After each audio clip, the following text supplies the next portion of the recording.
All right, guys, let's learn the lunge today. All right, so we're gonna break this down into a couple pieces. The lunge is a super valuable tool for training lower body strength. Single-sided, it's the beginners to more advanced movements as well. But this is gonna help build a strong lower body.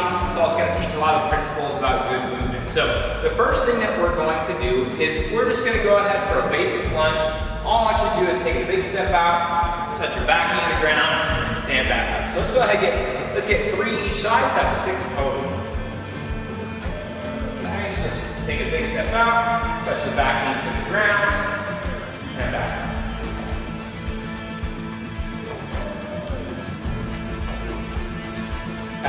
First focus point that we're going to have on the lunge is just keeping a vertical shin, okay?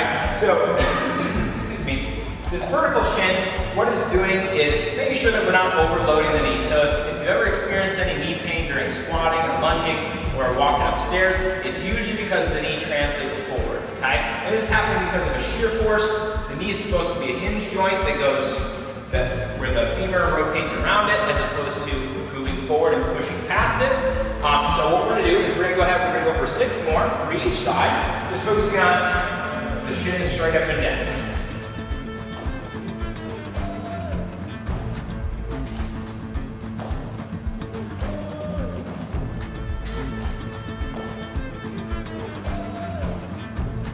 Okay, so that's just helping to make sure that we're loading the biggest thing first. Okay, the biggest thing that's moving in the lunge, okay, our lower body, okay, is the hips.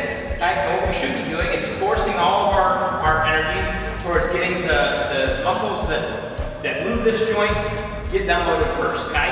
When we keep the shin vertical, what we're doing is we're forcing the back half of our leg to do the work, which is going to be hands and glutes, and that's exactly what we want. Okay? Now to emphasize that a little bit more, is we're going to put a little bit more weight into our heel while our shin is vertical. Okay? Again, this is just going to force us to squeeze glutes and hamstrings, which are the pieces of our body that are going to make the biggest difference in our activities. Okay, so let's go ahead for 6 more. Okay, weight in the heel. So if you even want to, you can pull your toes out. This isn't like normal technique, but just to get a feel for what it's like to have your back half of your body do all of the work. Okay?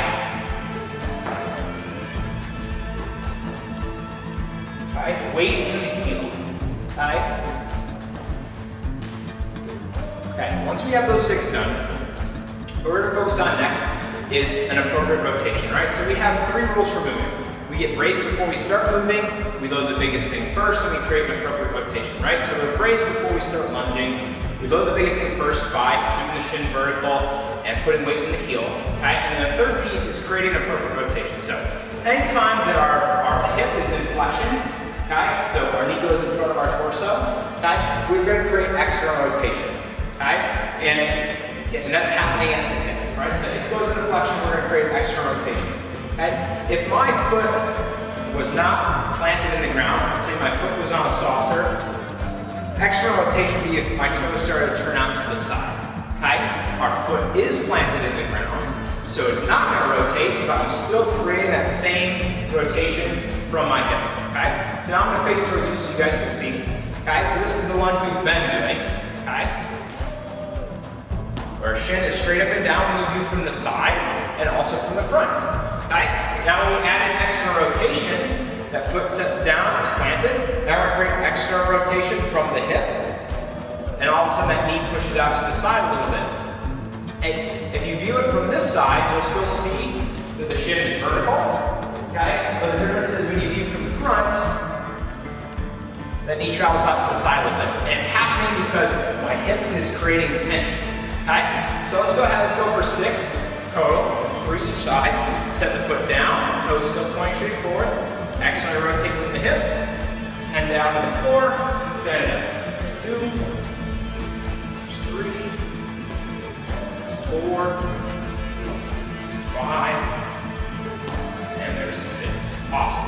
Okay, so this is really important that we do that. Okay, the idea is that we're creating tension in a ball and socket joint. So like ball and socket joints have all this room to move. Theoretically, they should be able to move in every direction. Okay, through sitting at desks and stuff, maybe that's not typical. Okay, but what we're doing is we're creating tension there. So like if I have a ball and socket joint, it has all this room to move. Creating rotation just tenses up that muscle capsule and allows it to be stable, okay? When we're moving, we should be stable. When we load things up, we should be stable, okay? And you can think of it sort of like a candy wrapper, right? We rotate it one way, it gets more tense, and you have more control over what's happening. If you turn it the other way, that's when the candy falls out, and we don't want that to be happening at our hip or shoulder. Obviously, that's an example, okay? But what we're looking for today out of our lunges is that we're keeping the shin vertical, we have more weight in our heel than in the ball of our foot, and then we're creating appropriate rotation.